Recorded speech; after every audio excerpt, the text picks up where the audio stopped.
in business, there's nothing that you can't. Somebody could come in and be the CEO of OKIQ Investments and take my job. And maybe that's probably the goal eventually. But the one thing that you can never replace yourself for is fatherhood. And that's like the hard truth. And it's, I just have to do the work.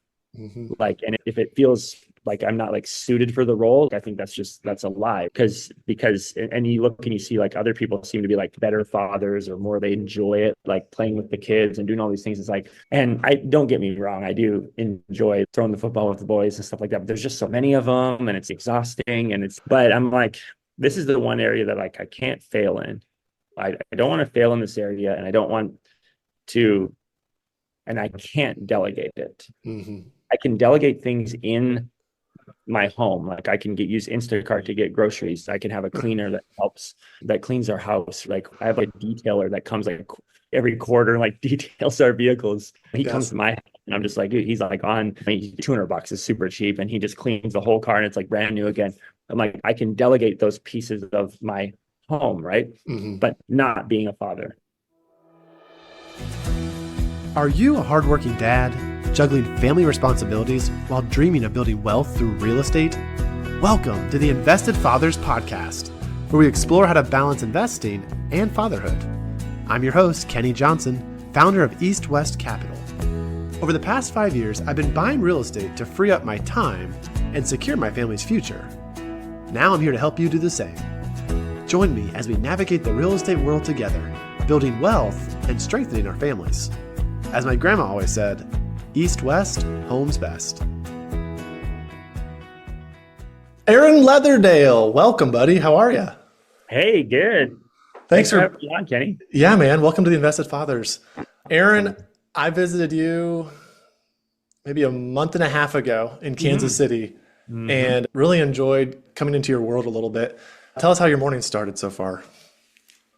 Today, my morning, Monday to Friday, is pretty much the exact same because I drop my kids off at school at 8:30 and then I continue on with my day. So usually from 6 to 8 is just getting the kids ready. I have 5 boys, all under the age of 10. 3 of them go to school. I get we call them the big boys and the babies. We put them in groups. And the big boys and the babies, what's the differentiator there? There's a little age gap. So it's basically 10, 8, 7. Those are the big boys. Okay. Got the 3 and 1. Nice. All boys, so, dude. We kept holding out for a little princess, and hey, there's always time. There's always time. No, we're good now. I'm 42 years old. My wife's 41. We're like, we're on the boy train. I got you, dude. 5 boys. That's awesome. Yeah, I feel like the morning routine, I would figure most dads, it depends, I guess, on the work distribution of how the wife and husband operate. It's just a whirlwind, and we homeschool. So this is actually our day where we drop my son Moses off at his once a week co-op. Yeah. Anyway, it's a quiet morning here. Oh, nice. Yeah. Aaron, I wanted to talk about your company. OKIQ is a company that, as you know, I'm partnering with and am absolutely in love with. You are the founder, creator of OKIQ.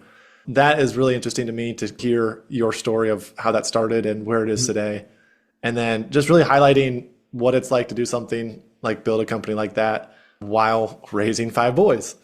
Let me just kick it off and say, give us a kind of overview of what you've been up to in OKIQ world and Aaron Leatherdale world. Yeah, just on the OKIQ side, I've always been interested in real estate. I bought my first property when I was 22 years old. It was a 4-plex. So I was all about house hacking and everything before.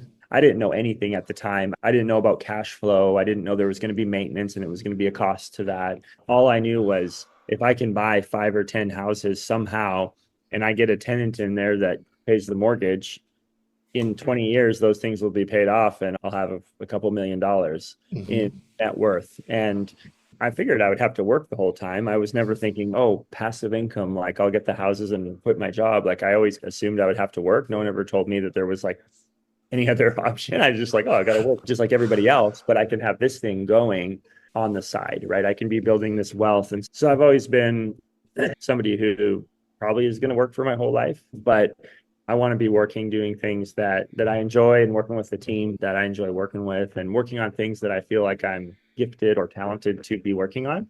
And my journey has just been starting out in real estate, bought a bunch of houses up in northern Canada, then moved down to Kansas City to join a church ministry. I came down for a Christian conference. I'm a person of faith and was part of a church up in northern Canada that was sponsoring this thing. So came down, went to this conference, and I was in between jobs at that point and ended up staying. So been here for about 15 years. Was that when you came here, were you already married, or did you meet your wife here? Like, how did my wife here? Okay. So you were that was man of faith. I'm going to go embark on this new journey in Kansas City, leaving home. Is your family still in Canada? Yeah, family's all up in Canada. I didn't come to the United States for any kind of business ventures, or I wasn't thinking about buying real estate or anything. I came to actually work as basically a nonprofit ministry. So it was the exact opposite. It's funny because I always had this thought of I want to make millions of dollars and I want to impact the world with wealth. And I've always viewed money as a tool. It's a neutral object. It can be used for good or evil. And I've always wanted to have more of it because then I can do more good, right? I can have more impact. If I don't have a lot, then it's more limited in what I can do. That's been my thinking. And so here I am building my houses up in Canada. I'm like, all right, I want to build up this stuff. And then I did the exact opposite. I went and joined a nonprofit ministry, paying me like a $2,000 a month stipend to live on for the next 10 years. Right. Wow. So it was interesting, that journey. So it's not conventional. I haven't just been like grinding away since I got out of college or anything like that in real estate. It took a big pause there. I flipped a couple houses when I was at the ministry, just for fun almost, or partner up with someone just to be part of it. Or real estate's always been interesting to me, and had a couple other businesses, some sales businesses and a few different things. But then about 5 years ago about 6 years ago now, I got that itch. I was like, all right, because I had sold all my rentals in Canada, actually sold them to support myself at this ministry. Kicking myself for that. Now I'm like, they've all gone up in value like 3-4 times. It's hard to go wrong when you buy real estate and hold it for 15 years. Yeah. But, exactly. I think everyone is saying that. Sorry, go ahead. But I didn't do that. But then, I got that bug to just get into real estate again. So that's when I started building up a personal portfolio of rentals that I had 100% ownership of. I got to a certain number and I was like, I don't want to manage anything. Like I was doing everything. I was wearing every hat, from finding the deals, trying to get the money, trying to get the loan, the managing. I even had a property management company. I was even doing the maintenance on them. Wow. I was thinking, okay, I could stay here and be good, or I can start Oak IQ Investments, which is now a vertically integrated end-to-end real estate firm with everything from development to acquisitions, capital raising, investor relations, asset management, all of our financial back end. But I'm not the one doing it all. Right. So we've got 5 divisions, and there are people that kind of help and as leaders or heads of those divisions, just like any company, growing company, which has enabled me to focus more on the things that I'm probably better at. I'm not the greatest construction manager. I found that out. I'm a terrible bookkeeper. I don't want to stay up till 2 a.m. trying to do the numbers. It's just not wired that way. And so it's been a journey of discovery there too, of just like, all right, I'm only good at maybe 10% of things. And so I just want to get into that lane and do those things, and then have other people that are better than me. I really like the collaborative approach. And so Oak IQ Investments has been chugging along now for a few years, and our focus is multifamily. So we've bought probably 1,000 units, and we've got another 5, maybe 600 that'll be going vertical here over the next 6 months, new construction, ground up. And so it's been fun. It's been a kind of a whirlwind from just having a few single family homes. But that's been on the business side. And then through that, been growing a family and trying to balance the two with all the kiddos that want to hang out with dad all the time. Let me pause you, because I didn't connect these dots until now. You mentioned this idea earlier on, 22 years old, this idea of I want to make money and I want to use my money for good, not evil, like not the love of money, but the love of helping others. And then you did the opposite, going to nonprofit. And you mentioned like the $2,000 a month, or whatever it is to keep you going. Yeah. I want to ask her about that faith element, because obviously God moved in your heart to say, hey, I want you to pick up your stuff and go this way. And then it almost feels like he gave you the desires of your heart earlier on, and he has still given those to you. Can you speak a little bit into like your faith in how you've seen God's leading over that, I don't know, 15 years of just him being present in your life? Yeah, I felt like God gave me the desire to have wealth and create wealth. But I, being a person of faith, like I don't ever think that I was going to be the one that did that. So to me, it was more like whether I'm here serving in this ministry making $2,000 or I'm the founder of Oak IQ, it's all the same. Mm-hmm. And I just think of people throughout the Bible. Look at Joseph, who was back in the Old Testament. If you know the story, he's in prison and gets sold off in slavery and everything. And then he gets a position where he's over a giant estate. And then then he's in prison again. And then he's over the whole country of Egypt. And it's not like he never did it, right? He was just faithful with each season and each kind of step of the process, and hopefully didn't get bitter along the way. Yeah. Not exactly what was going on.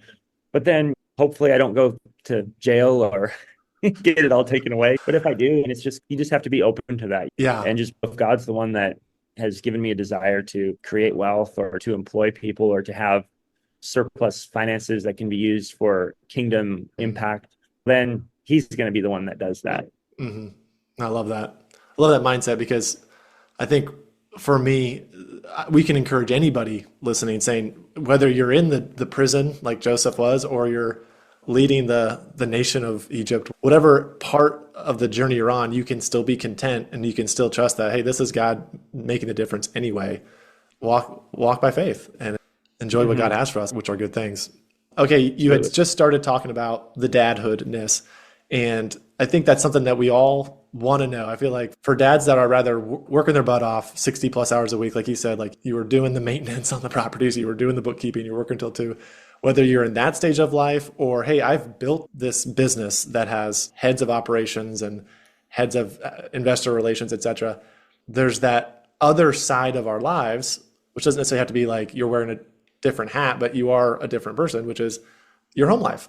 So how has managing the home life had its ups and downs amidst this journey of Oak IQ now having 1,000 units and 600 more on their way? Yeah, I think I had this idea when I started my business that my wife was going to be like my business partner. Okay. And because I had seen people doing that, and I was like, oh, awesome. Maggie's going to do the bookkeeping. And we learned she doesn't want to do that. And so that was a discovery too, of working together, where it's like, she's like supportive and she thinks it's cool and totally like genuinely cares and stuff, but it's just not her thing as much. She had a couple Airbnb properties that she ran, and that was like her little like small business, which was really cool. But that was like the max of, so I'm like, hey, do you want to scale this and she's like, no, like, I'm good with this Airbnb. And so that was just like figuring out, okay, our roles and then really where our greatest like value is, right? Is it building a bigger business, and for what purpose, right? Like for ego, for more money? What is it, like separating out like the God-given desire and to build something and create? And I think that's like something in like Genesis 1 where God's, hey, take dominion over the earth. I think people are doing that all over the place, even that aren't believers, because it's something that God has put in us as creators, as stewards, as the ability to take like natural resources and like name all the animals. And God's not like telling Adam what the name needs to be. It's just, you go and do that. And whatever you name it, even if it's a terrible name, that's gonna be the name. I just have always felt like, even separate from money or anything, there's just like a desire to build something. But then it's okay, is that the most important thing in our lives as fathers? I don't think so. I think it's our families, right? It's our families, it's our relationship with God. And so very easy for that to get attacked or pushed out. Really easy. Have a business, any job, a high demanding career or business or ministry. How many pastors are working 70 hours a week, counseling everyone in the church, but not their own family, right? Yeah. Has 5 boys, the big boys and the little boys. I love that little gap there. Has there been, I think about those seasons of life where it's like, hey, you know what? This is going to be a time where we're building this new thing. There's a season of hard stuff happening. I always like to peek into what are the non-negotiables with my guests in regards to, you know what, like amidst what happens, these are the things that like for sure we're going to make sure are taken care of or done or traits instilled. Any things that you could share into just, hey, amidst the ups and downs of the business and your wife you doing Airbnbs and whatnot, these are the core that we've held on to. Yeah, some of our values are me being home at 5:30 every day. Okay. And so we have dinner together every night. I wouldn't say it's a non-negotiable. There are the odd Hmm. situation, but that's just like what we do. Yeah. If it's Yeah. if it's 5:29, I'm like, I'm gonna be getting a phone call. Uh, Right. no, just yeah, and then a couple other things are Saturday morning family breakfast Hmm. that we do, Yeah. and our Monday night family meeting. So that's a Ah. meeting we do training times, and then also just vision casting for our family values. And we notice a difference if we miss that meeting that week, things get slightly off with like behaviors and things like that. So everyone comes together on Mhm. Monday nights for a family meeting. Yeah. And you talk about vision casting for the week. Yeah. Talk about the week, talk about our values. We have this book we've been going through called The 24 Family Ways. Hmm. It's by a ministry called Doorposts, but it just goes through different values, 24 different values or ways they call them. Things like we're generous with what we have, not coveting, not sharing freely with those in need. I think that's Yeah. number 11. We just did it. And then Yeah. there's a scripture verse that goes with some examples. And so it's, hey, what does that look like to you guys? You can give somebody $20. Does that really, you don't, does that hurt you? Does that, by hurt, is that a big sacrifice or is it like, are there other ways you can share, like your time, Hmm. right? Like that could be more costly. Like you give 2 hours of your time and you're like, hey, I'm going to go serve this person. I'm going to help this person in our church move. I'm going to go Hmm. help an elderly lady pull weeds out of her garden, or I'm going to, there's more ways than just money. So then we Yeah. get into conversation all about that family way. And then sometimes we do the same family way a couple of times in a row. And then we have a whiteboard where we'll put the scripture up and then call the kids back to it that week.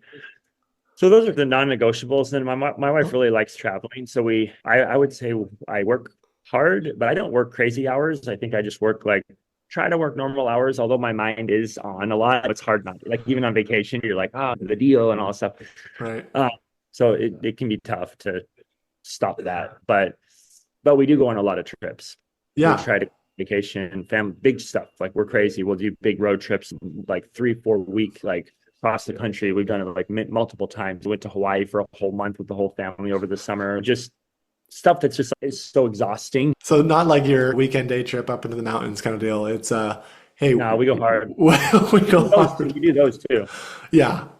Is I'm actually that going camping tomorrow with one of my kids. oh awesome? But No, yeah, that's so we great. do short ones too. This is something else I feel like is helpful for me and those listening. You mentioned what you're not good at in regards to bookkeeping or I don't know, I forget what else you had mentioned, but I'd love to Construction, know maintenance. yeah, fixing things. They call it the unique ability or the secret power. How are you wired into regards to I know I could at least from our time together, your ability to find deals and connect with people, build those relationships to get some good real estate deals. But outside, maybe even real estate, but real estate obviously is how we don't do business together. What are some ways you're wired that you're like, this is the thing that I really enjoy doing, I'm really good at it? Yeah, the things that I'm really good at are just basically strategy. Business strategy is my sweet spot. So looking at a business and going, okay, these are all the things that are wrong. These are all the roles that need to be filled. And this is the order that the steps need to happen in. Hmm. Because I think when you're building a business, you can get everything right, but in the wrong order, and Mm. it doesn't work. And was So it, which division do you launch next? Like when do you make that hire? When do you implement this? And like the timing is, so I always have a good pulse on that. So that was that every a trait that was instilled from dad or where did that come from? I think it's just, I think a lot of it is honed as you do various businesses. But I think I don't know if I agree with like people are born entrepreneurs. I think that they're they can be born with a propensity for that, but I think entrepreneurs are created. And I think business leaders and business strategists are created too through just life circumstances. And so, yeah, I think just by doing it, I learned by doing it. There's no better way to learn how to renovate an apartment complex than to buy one that needs a lot of work. It's 92 units and it's the first one I bought that was big. And I was like, what the heck? I learned more doing that than going to college.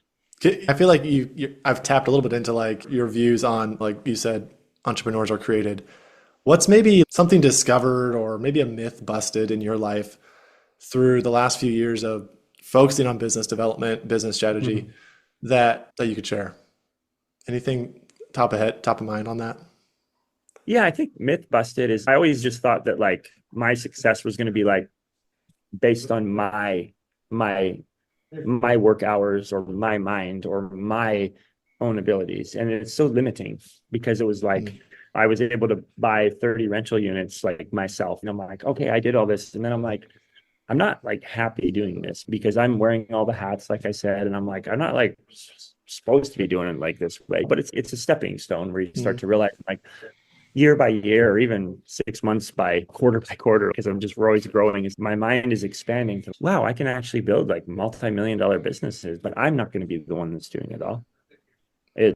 We're doing that with multiple businesses right now. OKIQ is one of them where it's, wow, if you have the right people and the right team, I was just realizing you could do anything. Like if you don't have if you're not afraid and you take action and you have the right team and you do the steps in the right order. And so to me, that's been really expanding in my mind because I didn't grow up with money. My parents were missionaries. They did a lot of work in China and Thailand, and we didn't have any money, like not much at all. Like they were renters. Like I said, I bought my first property at 22 years old. My parents were renting still. And I like to think though that we didn't grow up with any money, but we weren't poor. Right. Because I think that's a mindset. I know that offends a lot of people, but I think poverty is a mindset. And it's just enlarging that mindset. And I never struggle with the idea that like, hey, you put 20% down for a house and you control a $100,000 asset. But it's the same with a team. You get a key person, and that person now grows that business 5x.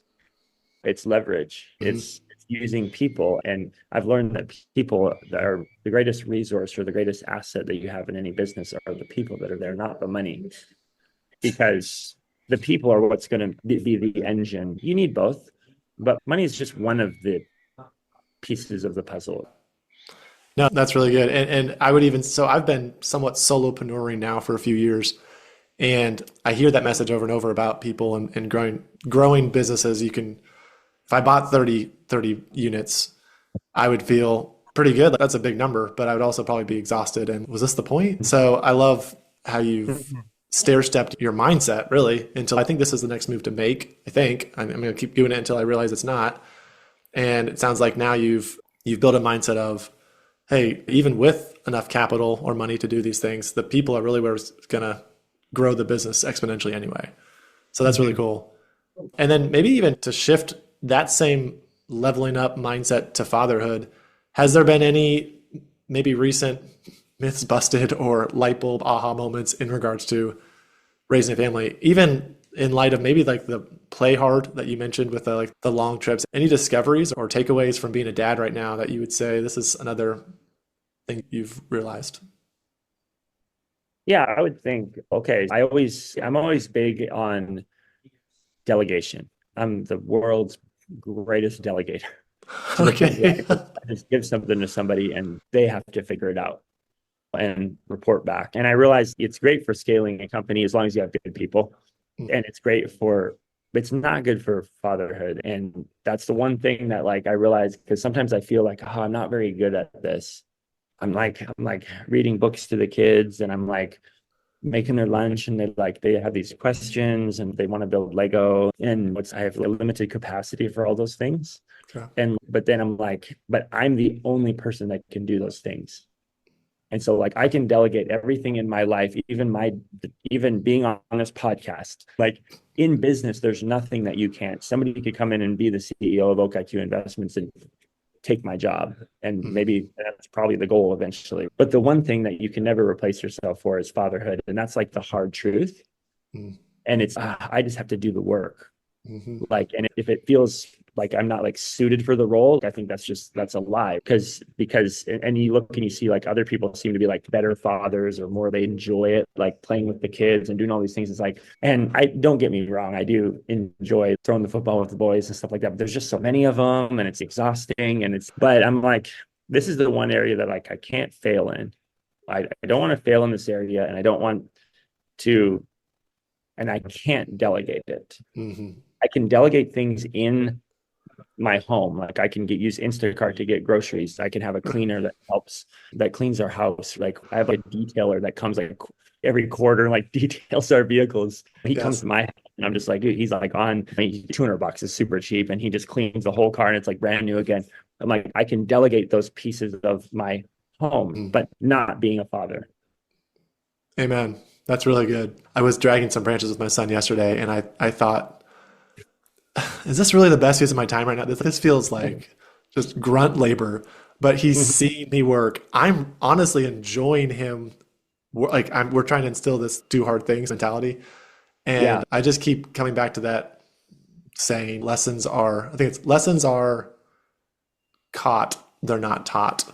Just that idea. I don't know if the word values, lessons there. You can say what you want, but until they are seen and done from dad, they're not necessarily implemented. So thank you for sharing that. That's really good. That's great insight.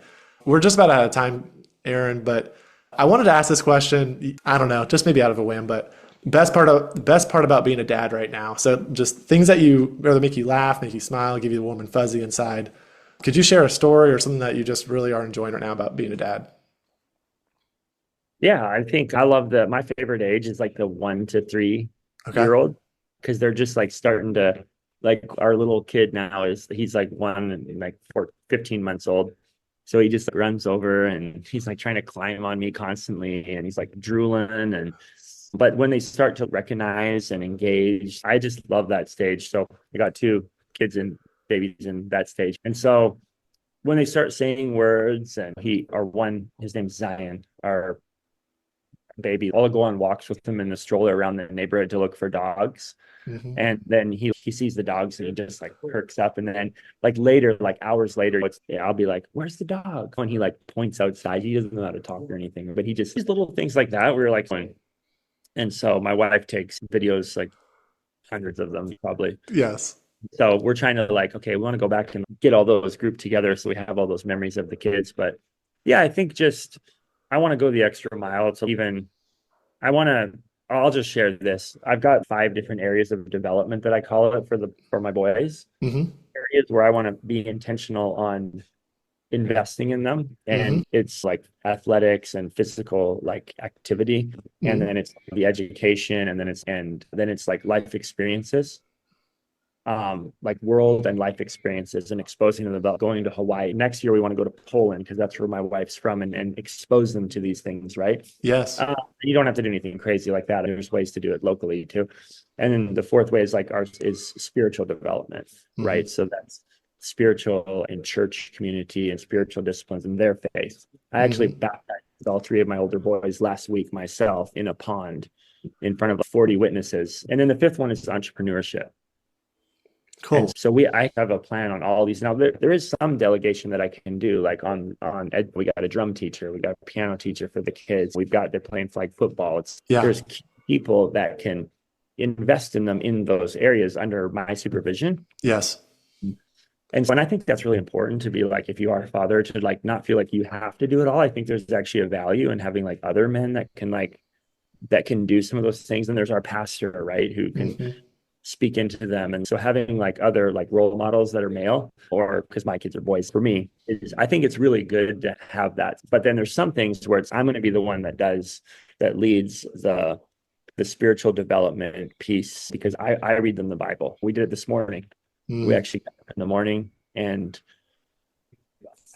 I read 2 chapters of the Bible with them. They were all drinking a tea and we started our routine.